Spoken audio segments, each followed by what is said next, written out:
Hello again. I'm going to run through part two of the Value Proposition Canvas training course. This is for the Foundervine training course, but if you found it somehow else, then welcome. I hope it adds value for you. So in the previous part that we looked at together, I put together the customer profile for a new customer segment, which I'm looking at addressing, which is startup founders, and a new product and service, which is value proposition workshops. So today I don't do very many workshops, and I'm considering whether running value proposition workshops would be a good product or a good service for me to offer. So what I did was start from defining over here in the value map, the square. I started by defining the product because I had a good idea of the product. You don't have to do that. You can start purely from customer jobs. You can even start from gain creators and pain relievers. Sometimes we have a technology product which is able to create some gain. It can help achieve better results, or it can satisfy some pains. And the challenge is finding out who we can sell that to. So who's the customer segment?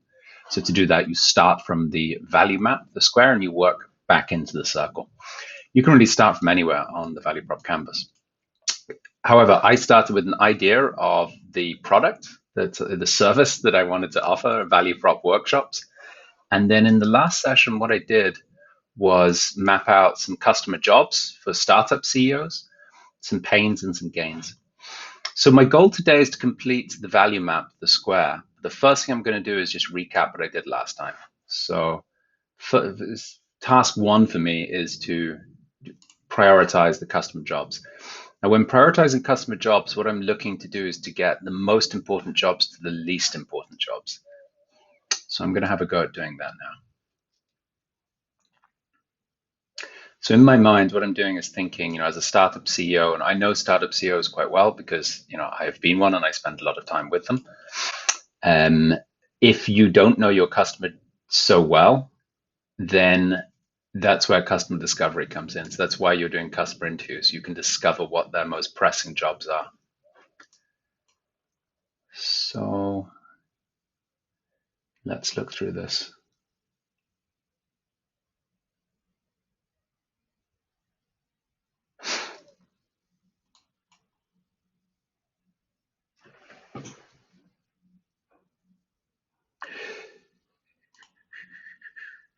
So I'd say, product market fit is probably a higher priority for a pre-product market fit founder than a product people love, though they're obviously quite closely related.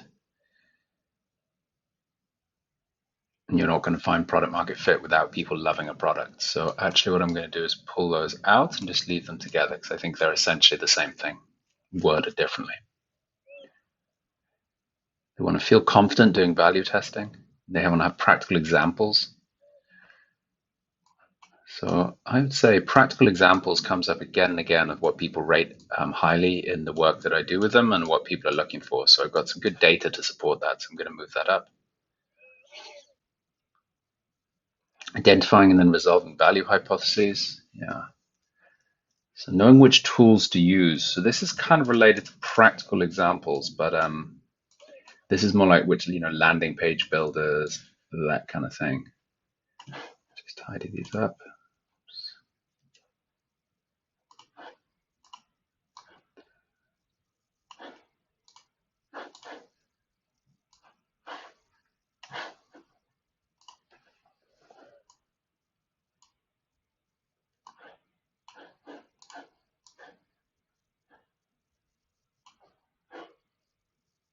Okay, so I'm pretty happy with these. Things like learning, training.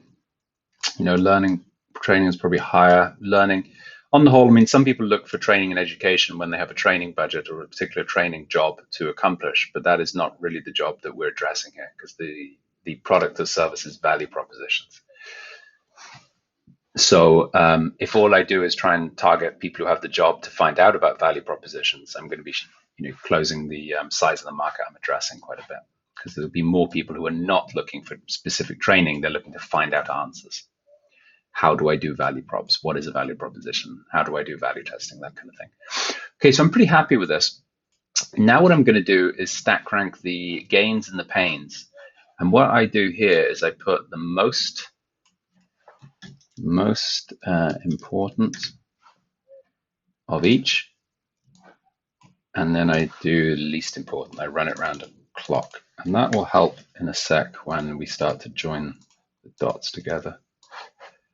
Least important. Okay, so let's look at this and see. So let's start with the gains today. So I'm looking for the most important gain as relates to job, because the point of gains and pains are that the gains are how you measure success for a job, and the pains are the things that stop you being able to get the job done. So they always relate to a job. So finding product market fit, building products people love, finding practical examples of value testing. So I'm focusing on the top 4 or 5 jobs here.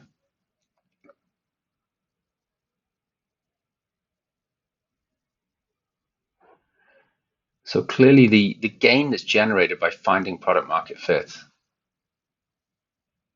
is a good NPS. Customers loving the product, very similar thing, probably the same thing. Strong retention is another indicator of that. Now, understanding your customers, is that the more important gain? No, because you could understand your customers and not get product market fit. High learning velocity is needed to do that. Being able to move forward with value testing. Getting consistent positive results in user tests. That is also a gain that comes from being able to do user testing and knowing which tools to use. Getting the whole team on the same page. Got that twice. Generally good feedback from customers. I don't quite know what that is because I've already got customers loving the products. I'm going to take that away. So it's good to clean things up when you come back to the brainstorm. And I'm going to just see if I can make these a little bigger.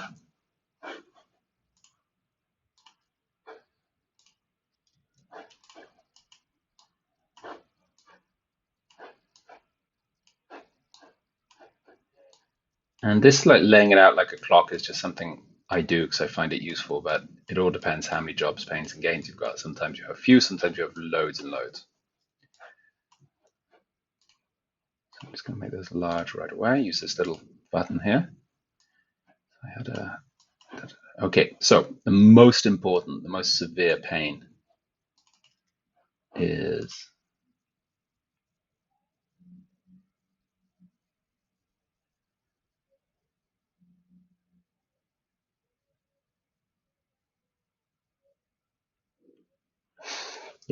so I think addressing the customer segments and building the wrong features. Those are the two things that stop you getting product market fit, that stop you building products that people love.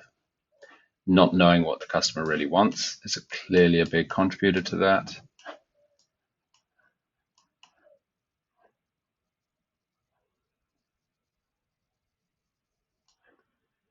And then when it comes to actually finding training, interesting. So if you want to feel confident, you may look for training. I'm going to put those quite lowly. Confusion about tools. I mean, there's another one here I kind of missed, which is just not knowing what to do, not knowing how to do value testing. And trust of the trainer, important, but less so than the others. I think all of these are important. And then everyone thinks marketing. Many people think marketing is important for product market fit, but I make a distinction between marketing, trying to sell a product that people want, and product market fit, iterating the product to be able to discover what people want and discover the segment of people who want it. Awesome. So here we are. Let's see if we can make these large as well. Cool. So when it comes to jobs, like I said, we're really looking for the top jobs.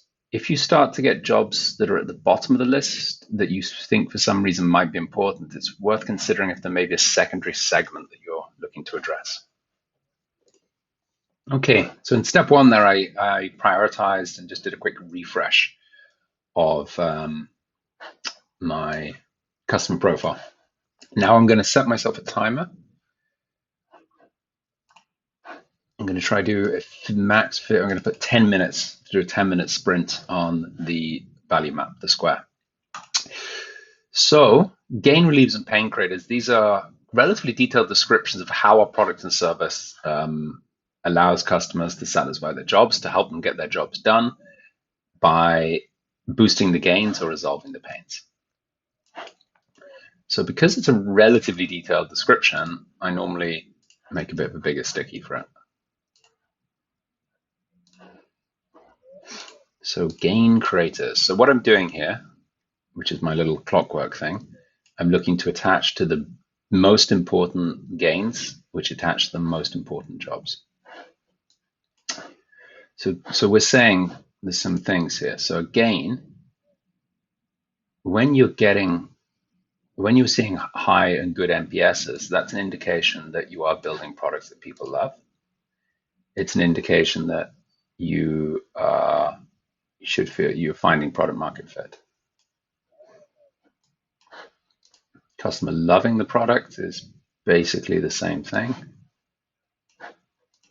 Trying to think of a time when a customer would love a product, you wouldn't have a good NPS, or it could be if you're addressing the wrong customer segment. So yeah, it's not the same thing.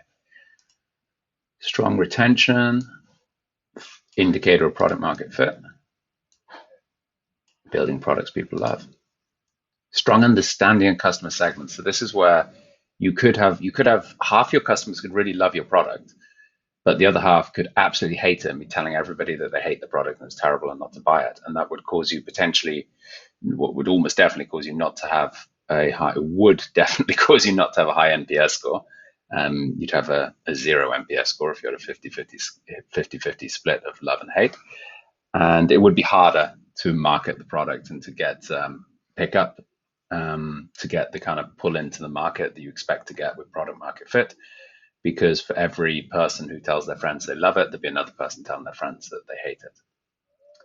So you've got strong understanding of the customer, so you need that to get the product market fit. But that's also an indication that you're doing value testing well. High learning velocity is doing your value testing well. It's probably also that you're knowing which tools to use. Being able to move forward quickly. If you know which tools to use, you're going to be able to move forward quickly.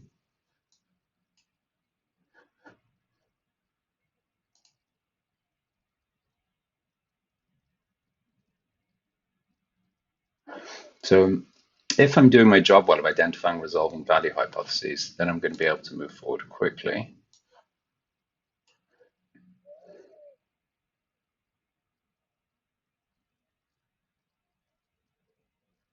I wouldn't necessarily expect these kind of product level gains from simply being able to do my value testing well, because there's a lot of things that could get in the way. Now, when these lines get in the way, you can just raise the level of the stickies. Let's do that up here to make this a bit more visible. Cool. So we're saying some other gains. A gain may measure success being able to move forward quickly. We looked at that. Getting consistent positive results in user tests.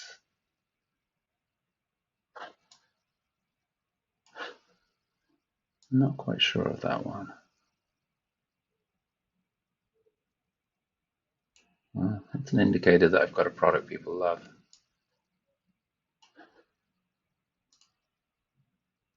It's an indicator of product market fit. It's not the strongest, but it is an indicator. Again, is team alignment here would be being able to, it's going to help us go quickly. It's going to help a lot of things, but it's going to help us go quickly. Where's that? Oh, that was a gain. Okay, it's interesting. So I didn't want to do that. Saying a positive result is getting all of the team on the same page. Okay, well, we can come back to that one. So pains, things that stop me achieving my jobs. Wrong segment. Yeah. Wrong features. Yeah.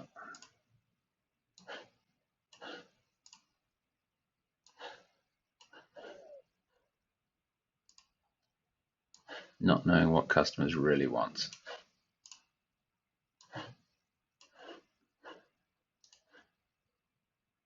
Any practical examples of value prop testing as a job? Sip of coffee.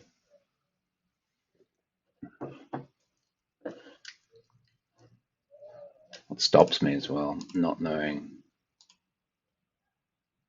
Okay, so confusion is going to stop me finding practical examples.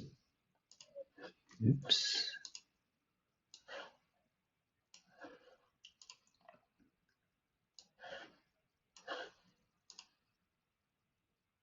What I'm doing is going to stop that. It's also going to stop me feeling confident. Now, this looks like a bit of an insane mess, and it would be nice if Miro made it a little bit tidier, but it's definitely worthwhile doing this connection, as you'll see later. Trust. Interesting. Trust is not rating particularly highly here. Why is that? Because I think most people would agree trust is important.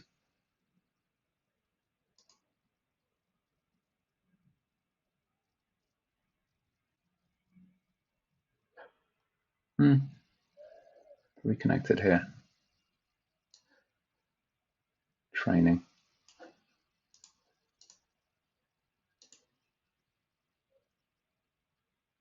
So I think I'm missing something here around a pain about just not knowing where to start. That if you go to Google and search value prop, and I did this when I was finding it, it's really, so I'm going to take that one away because I'm not sure how important ineffective marketing is for it, but it's not knowing where to start.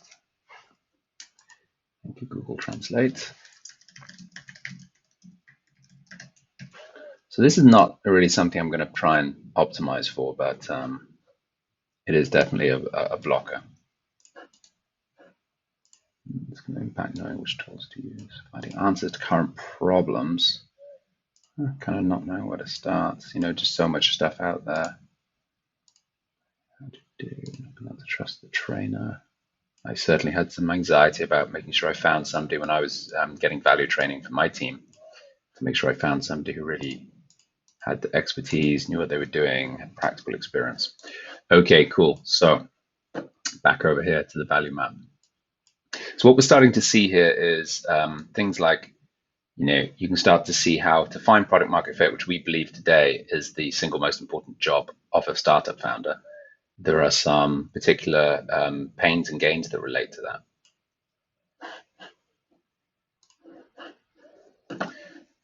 Okay, so that's what we look for now. So we're looking for this, relates to product market fit. So that's an important one, building products people love, getting a high NPS score. So what can we do to help people get high NPS scores?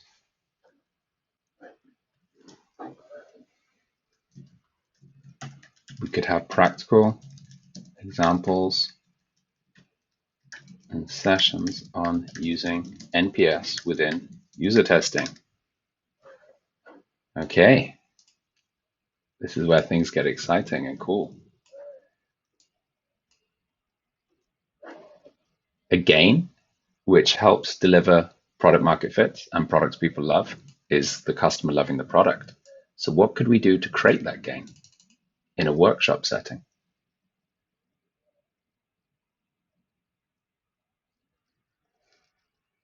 We could have practical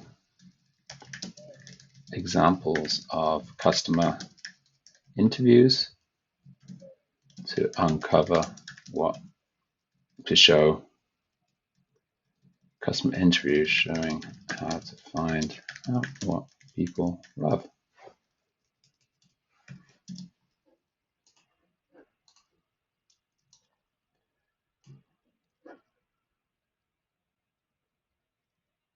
What else?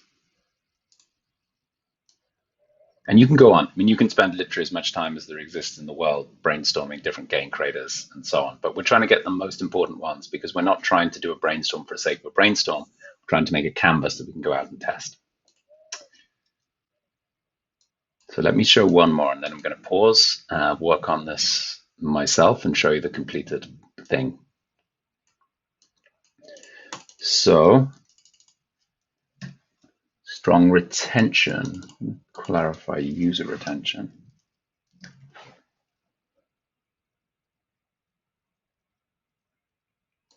So we could have practical examples of how to use drivers of retention. So you can see the cool thing here, thank you Grammarly, you never really know what you're going to get when you're doing this. But what I'm starting to do, it seems, is build out the syllabus of the courses. So I'm going to work through this a little bit more, and then I'm going to show you the final completed work. Now, one of the things here, because I'm developing a service, not a product, is this is all quite sort of content focused. But if you were doing a tech product in an app or a platform or something, then you'd expect a lot of these to be feature descriptions. Okay, see you in a sec. Okay, so I've just finished off or put some more stickies onto here, some more ideas of gain creators that my service can offer to boost the gains. And I have all of these gains covered now. So this by no means like a finished product, but I'm going to move on now to the pain relievers because we want to move quickly because, we can sit here brainstorming all day, but what we really want to do is go out and test things, talk to people, run experiments. Okay, so I'm going to look at my most important gains, my most severe pains, which is addressing the wrong customer segment. So getting product market fit is going to be impacted by addressing the wrong customer segment. So I actually had in a gain, you often get this, the gain creator addresses a pain, and that's fine. This is all just a concept, an abstraction on top of the product features. So it really doesn't matter if it's a gain creator or a pain reliever. Ultimately, it's something that solves a problem for the user. What we're trying to do is identify those problems. So addressing the wrong customer segment, I had something here on customer segments. Practical examples, how to understand customers. So that is going to help it. But let's do this. So let's have case studies. How to avoid finding the wrong segment and what to do if you do. This addresses the thing that product market fit is a two-sided equation with product on one side and market on the other. And often, we often obsess about building the wrong features. I've certainly spent a lot of time and money trying to build the right features. And we tend to spend less time thinking about whether we're addressing the right segment. Are we selling it to the right market, product market fit? So building the wrong features would be, so we could do the same thing case study, but what is really we're saying here is like, if you're building the wrong features, people say how to know you're building the wrong features. So practical examples of how to know you are building the wrong features via value tests, because this is a value proposition workshops. Okay, I'm going to pause, finish this off, and show you the completed square. Okay, so I have worked here on finishing off the value map.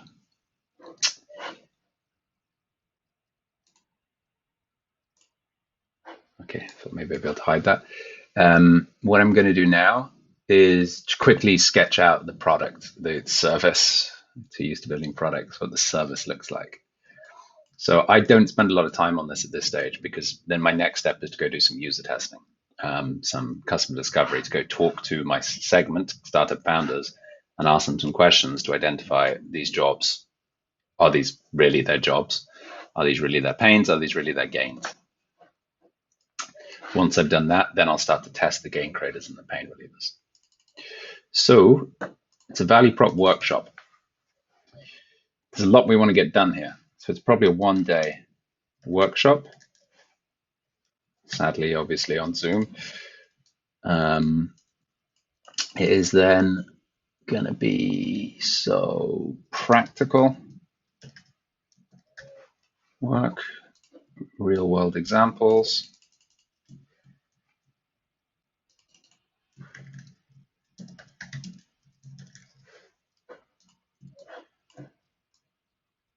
It's quite a simple service here because, workshops are workshops. I didn't see much in here which says I'm going to innovate some new workshop feature. It's basically going to be a Miro and Zoom-based workshop. What's important is getting the content right to boost the pains and address the gains. So I'm going to leave things there for now. And my value proposition, I'm going to have a go quickly at sketching that out. So somewhere here on this canvas, let me grab it. Okay, I just had to grab this little template, which is quite a nice summary of a value prop, which I had forgotten to put in here. It's now in here. So this is good when you have the first draft of your value prop canvas. It's really good to use this template. So I'm going to zoom in quite a bit to this so we can see it. So what we're saying is this is a one kind of box summary of a value prop. Something helps, our product or service helps customer segment who want to get jobs done by doing something to address a pain and doing something to address a gain, unlike the competitors. So let's have a go at this. Okay, so master your value prop workshop one day, let's say, helps startup founders, CEOs, product leaders who want to jobs, find product market fit, build products people love. Let's stay that. I'm choosing that because it's more inclusive. It's broader than product market fit because value prop canvas is super relevant when you have product market fit. So I don't want to shut down my segments. I believe I have a valuable product for people who do have product market fit already. Okay, buy. So what is the most important pain? So this is interesting because I'm going to actually come over here to some of the pain relievers as well by giving practical examples of how to avoid building the wrong features and addressing the wrong segment. Customers. Going to make this white to make it a bit more readable. And then I'm going to get into gain territory. So we're also giving some positive examples.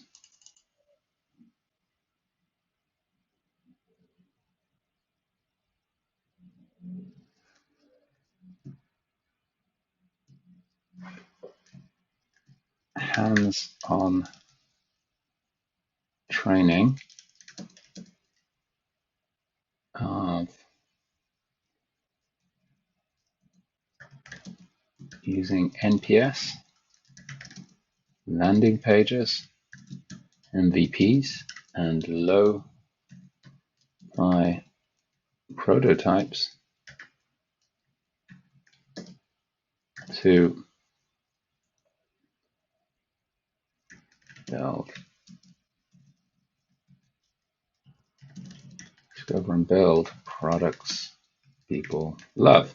Now, because I'm no marketing genius, I've written loads of copy here, but you know what? I'm just going to leave it because it's not the most important thing for now, because this could all be a total fantasy because I haven't actually talked to any customers yet. So why spend any time at this point doing anything other than talking to customers? Just going to have a stab at, unlike, Googling, I don't know, searching for stuff on Google, reading people's blog posts. Spending hours searching online. Find examples yourself. All right, cool. So I'm now ready to go to the next phase, which is to start to identify some key value hypotheses, and that's what I'll look at next time. See you later.